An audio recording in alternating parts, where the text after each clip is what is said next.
Live from the Bill Austin Studios in downtown Phoenix, you're listening to Traffic Jam on Blaze Radio.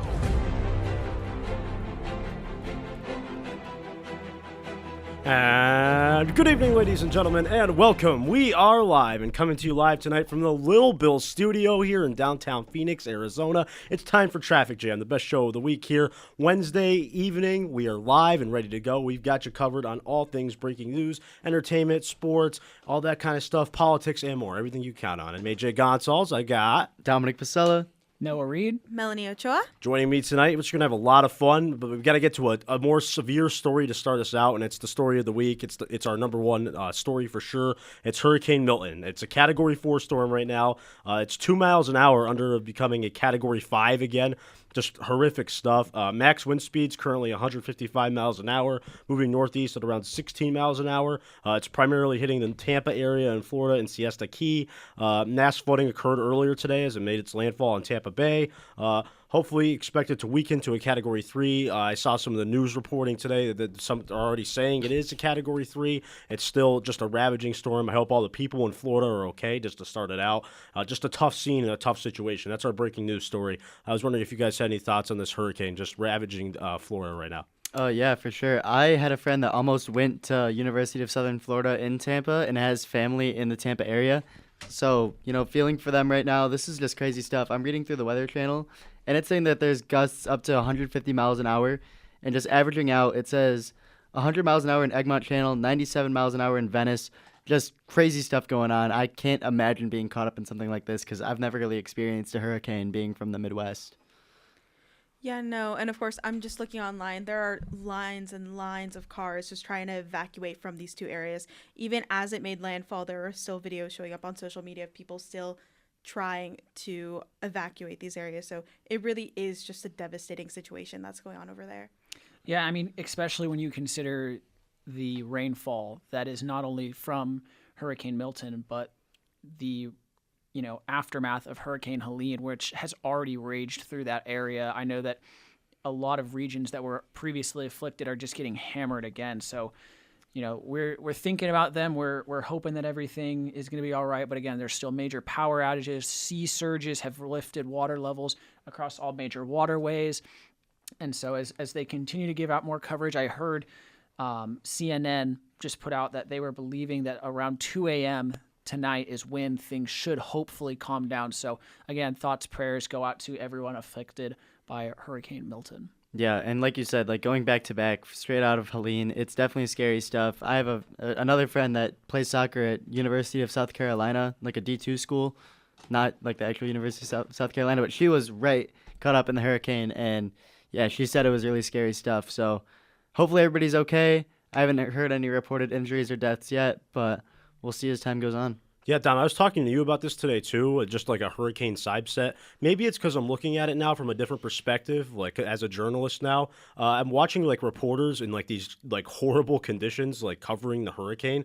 I find that stuff now interesting to me, especially, a guy like Anderson Cooper, who's a made guy, going out there to cover the hurricane when he really doesn't need to be out there. But I think he's doing it maybe as a service to, warn people about the hurricane. I find that extremely fascinating at this point. I know, Dom, I was talking to you about it in the hallway earlier. We were watching CNN and MSNBC on the big screens, and they're obviously covering it with people on site, on the ground, covering it. So I just wondering if you guys had any thoughts about that. Yeah, I mean, as future journalists, that's something that we have to realize that we have to risk doing, putting ourselves in scary situations to provide a service to others and tell the stories that aren't going to be told if nobody else does it. So yeah, Noah, what do you think? Going out into a hurricane and being able to tell a story. I mean, it's I feel like you said, it's almost a journalistic responsibility that we have, because there are, hundreds of thousands, if not millions of people who are either without power or without, the information at hand in these kinds of situations. You talked about the lines of cars rushing out. These things going off either on the radio, television, your phone, whatever way that people can get the news to stay safe, to stay informed is important. And so glad to see that at least if one thing is good from this is that the coverage and the information is very accessible at this time. Yeah, it's a tough story, and it's our number one story, and we're glad we're able to cover it here on Blaze Radio with you. I'm going to move over to entertainment right now. There's a guy that's been ravaging the entertainment world recently. His name's Diddy. You obviously know him, Sean Combs. He wants an April or a May trial date in a memo obtained from his lawyers to the judge in the case. If the judge were to agree to these terms, this would be a quick trial for the court, as Diddy and his lawyers have said that he has the right for a quick trial.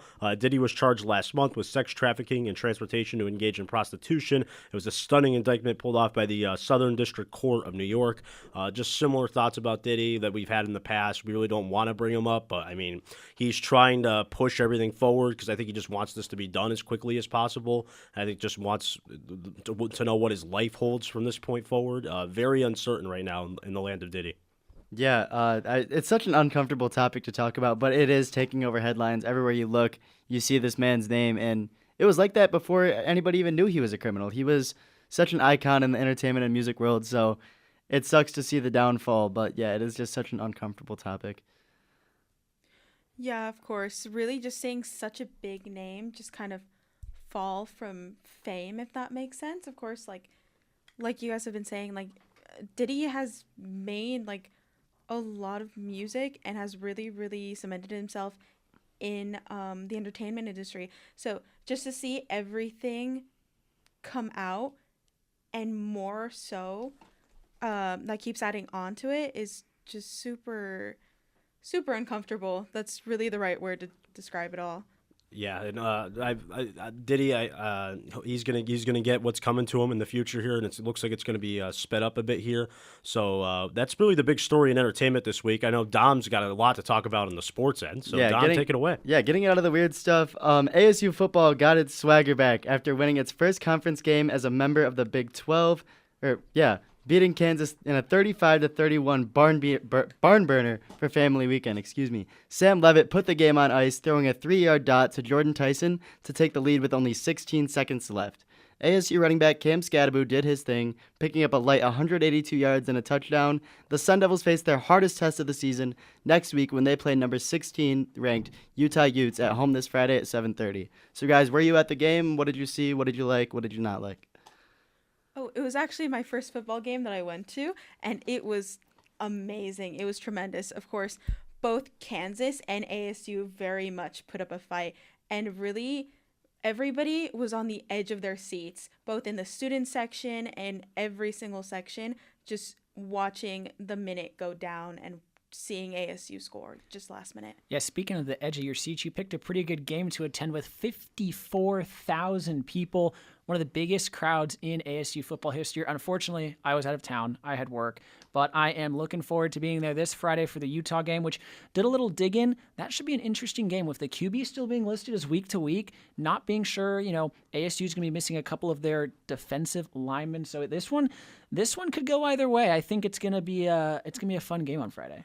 Yeah, I'm excited for it. I'm actually going to be here at Blaze from 2 to 11 on Friday covering it, so that's going to be a lot of fun. It's going to be a long shift for me covering that in hockey, but hey, props to ASU. It was hot, and they got the job done just by the thicks of their teeth. Somehow, some way, finding a way to pull out that game against Kansas on family night, too. That's a little bonus. But did I mention it was hot? Because it felt like it was hot to me. And just especially in that first quarter there, I was sweating. I've been now to 2 games. That was my second one.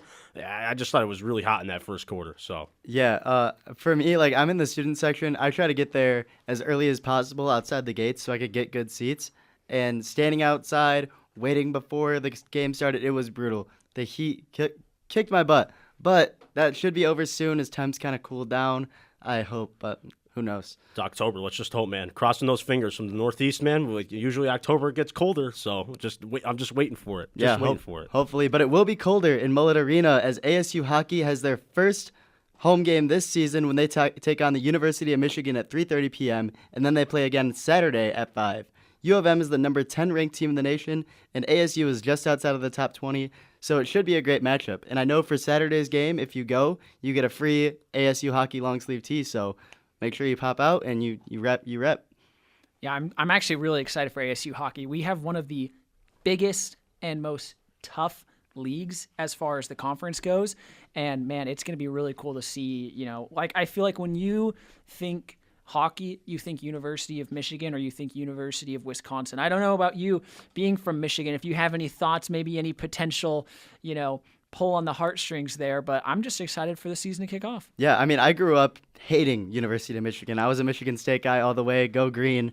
But, being a Sun Devil now, it's exciting to see them go out, hopefully get a win against a top 10 team in the nation, because that'll really put ASU on the map in a new conference. Yeah, no, it's going to be a really interesting game. I'm definitely going to show up for it.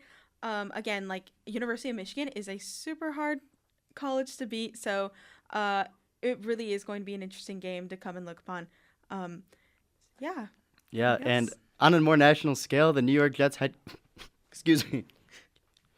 Yeah. Oh. Do you want me to take it from here? Actually, I got it. You good? Sorry, quick cough. New York Jets head coach Robert Saleh was fired this week after a 2-3 start to the season and a 20-36 overall record with the Jets. According to reports, Saleh was escorted out of the building by team security and wasn't allowed to meet with players or coaches, which really just isn't routine. That's kind of odd, because usually, like, when a player or a coach gets fired, they get to say their goodbyes to the team, talk to players, help pick out like who's going to be the interim guy, but he just got the X. It's the Jets, man. They find a way to mess the simplest things like up ever, like that you've ever seen. The obvious play there is to let your coach say goodbye to his players, but no, it's instead with the Jets, it's a phone game and finding out who gets the notification first that their coach got fired.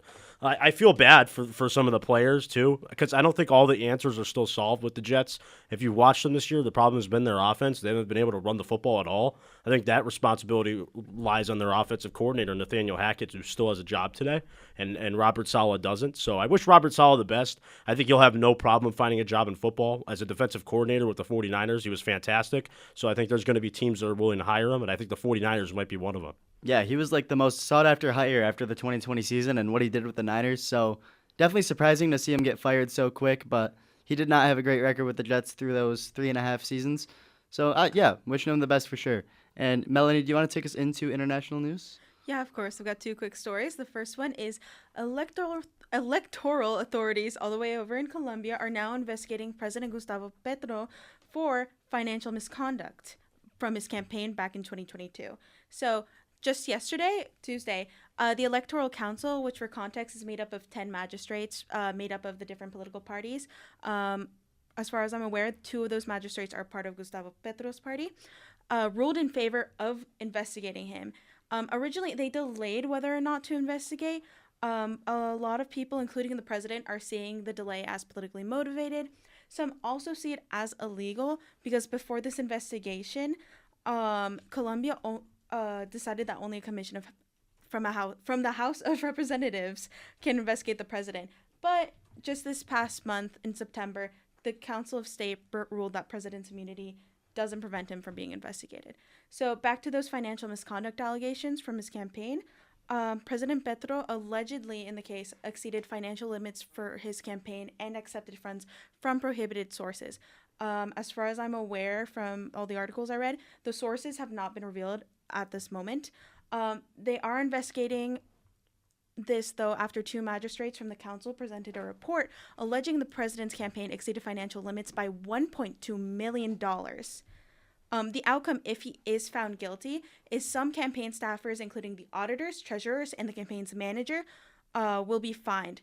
But also, it can't lead to an immediate impeachment, but there is also that possibility. And it would be the first time in 30 years that a president from Colombia gets impeached. Now, moving on, do you guys have any opinions on that? Or what do you guys think? Feels like sometimes in politics it's just bound to happen that someone gets caught up in a scandal with money or it's just something of that nature. So I'm not really too surprised, but I just hope for the best for the country. Yeah, AJ kind of nailed it on the head there. Yeah, of course. And then moving on to my second story for this week, X, formerly known as Twitter, is back in Brazil after agreeing to judicial demands. So this goes all the way back to August 30th. The Supreme Court Justice Alexandre de Moraes, please tell me if I'm mispronouncing that, ruled the platform to be suspended for not paying a $3.28 million fine, and they needed to appoint a Brazil-based legal representative. Of course, this was a huge deal that Brazil blacklisted Twitter. X, sorry. As as X's Brazil user base was the largest market with 21.5 million users. They also later ordered X to delete accounts that were allegedly spreading disinformation and hate speech run by far-right supporters of the former Brazilian president, Jair Bolsonaro. During the ban, Brazilian users who attempted to log into X could be fined up to $8,900. The court also froze bank accounts belonging to Starlink, which is Elon Musk's satellite internet service, to cover the fines. Besides covering the fines, Musk also attempted to use a third-party cloud service to evade the ban to get users back onto the platform, but he immediately put them down after Moraes threatened more fines on the company. However, in September, the company told the court that it had 9 accounts under investigation for the reasons that were ordered, and they appointed a Brazil-based legal representative finally. So Moraes mandated this week that Brazil's telecommunications regulator that it will be bringing the site back online. And I believe they're back online by today. So. Well, yeah, that's good. I feel like if this happened in America, people would be in shambles without Twitter or X. I still call it Twitter. I don't know about you guys. But, yeah, I can't imagine what it would be like for a lot of people. I mean, personally, I don't use it that much. But if we had a social media site taken away by the government, I think people would have riots. Anarchy. It'd be anarchy. Yeah, $8,900 just for opening an app on your phone. That's pretty crazy. Yeah, I think we dodged a bullet there. We almost saw something similar with the TikTok ban that almost hit the U.S. not too long ago. I don't know if that's still open or not. But yeah, no, it's just definitely an interesting story. I think this will have implications in the future because social media is so new on how governments react to it and if they do try to shut it down. But then is that messing with freedom of speech, which not every country has? It's going to be weird to see. Like, this has a lot of implications for countries around the world. Speaking of interesting stories, we got something pretty cool coming up this weekend. It's going to be the 63rd Annual Greek Festival here in Phoenix, Arizona. It's going to be Friday, October 11th, running through Sunday, October 13th, held at the Holy Trinity Greek Orthodox Cathedral right here in Phoenix. It's an opportunity for you to eat, dance, play, shop, and they got a ton of different authentic Greek food options ready for you to enjoy. Of course, had to bring the food options for you guys. If you're looking for a chance to step out of your comfort zone, this is the place for you. What are your guys' thoughts? You always make me hungry somehow, some way. So when is this?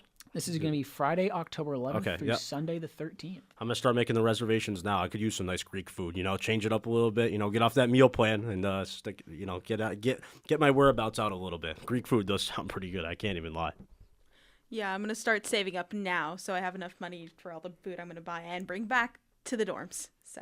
Yeah, no, definitely. Back in my hometown, we had a Greek fest back home. We had a large Greek population, which is really weird for being just outside of Detroit. So maybe it'll make me think of the Greek fest back home. I'll definitely have to go check it out. I mean, eat, dance, play, and shop. Like, that. What's better than that? So definitely have to go check it out. Check out what Little Greece has to offer here in Phoenix. Hey, another thing Phoenix has to offer is apparently some really big hypes. I was scrolling through trying to find different things to showcase all you listeners at home. And one that popped up was top 10 list of best hikes, most scenic views. And one that I found that was pretty good, I think, is the Double Butte Loop and Hole in the Rock Trail at Papago Park. It's a 2.3 mile loop and it shows you uncanny red sandstone formations of Papago Park, and you get to hike in and around them, and it'll take you at the very end of this trail to a cave-like hole-in-the-rock landmark that hikers absolutely rave over online. I mean, I've gone on a few hikes in California. We have some really cool areas. Forest Hill Bridge is one that comes to mind. It's one of the largest, I forget the exact, it is one of the largest bridges of its kind in California, and so I'll definitely be checking out some of the hiking trails. Obviously, once things get cooler here as we're, just fighting through it. But as our producer is pointing out, it's going to be also right next to the Papago Golf Course. You also get access to the Phoenix Zoo. And I did check this out earlier. I encourage all of you guys to visit when you get a chance. The Desert Botanical Garden, absolutely beautiful. Have you been to the Botanical Garden? Oh, yeah. It is stunning. We went one of the first nights I was here. Oh, and we're hearing that you can check out student passes for the library for the Desert Botanical Garden. I went there one of the first nights. There was a lightning storm going off, cascading just in the distance. It's absolutely beautiful. There's, you could be there for hours. Yeah. As someone who's trying to get like a lot more into nature, I was just talking about it yesterday, how I want to do more hiking. definitely want to check this out. I was hoping to do it during fall break, but that heat is killer, like you said. So might have to wait a little bit, but this is on the list. Sedona's on the list. Hiking is definitely going to be my thing this winter and fall for sure. Yeah, you have the opportunity to do that here with no snow, right, for the most part. I mean, if you travel somewhere, you might get it, but that's interesting that I can hike now in January and February. I never really thought about that one, doing that before much, but hey, welcome to Arizona, I guess, right? And Yeah. that's how we do it out here. I like it. Yeah, Melanie, you're from here. Have you hiked these places before? Have you checked out the zoo? What are your thoughts? Yeah, of course. I did actually want to say I've been on this trail before. I'm more specifically been more often to the hole in the rock part of it.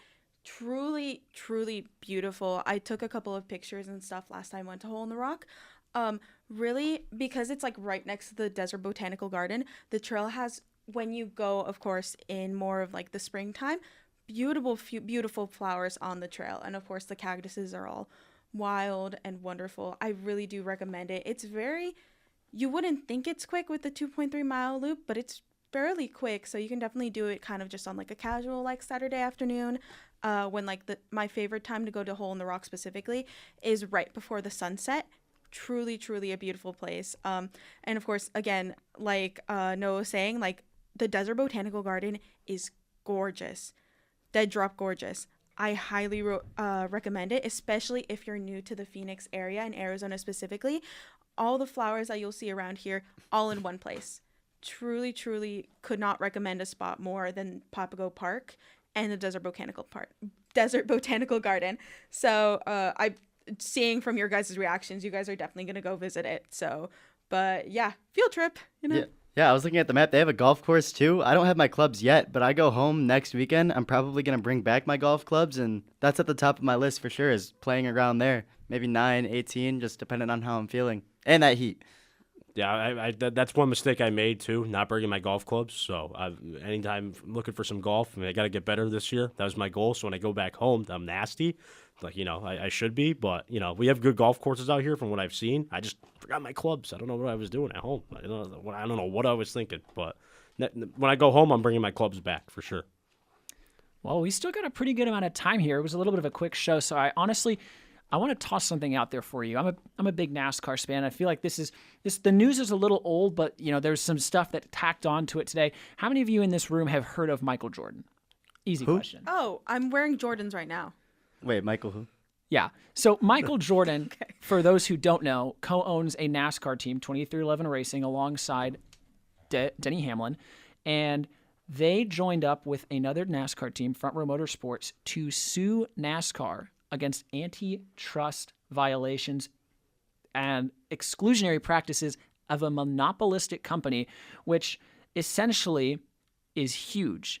NASCAR operates as a private company, meaning all of their books, their finances, everything is, been kept for 76 years off the record. They own most of the tracks. They own multiple, series. And this has been an ongoing debate with several issues over team charters because unlike most major sports, NASCAR does not actually have permanent charters. So they renegotiated a $7.7 billion TV deal last year, the largest in history, and teams said, hey, we want a bigger slice of the pie and we want these charters permanent. NASCAR came to the table, said, no, we'll give you a bigger slice of the pie, sure, but we are not willing to make these charters permanent.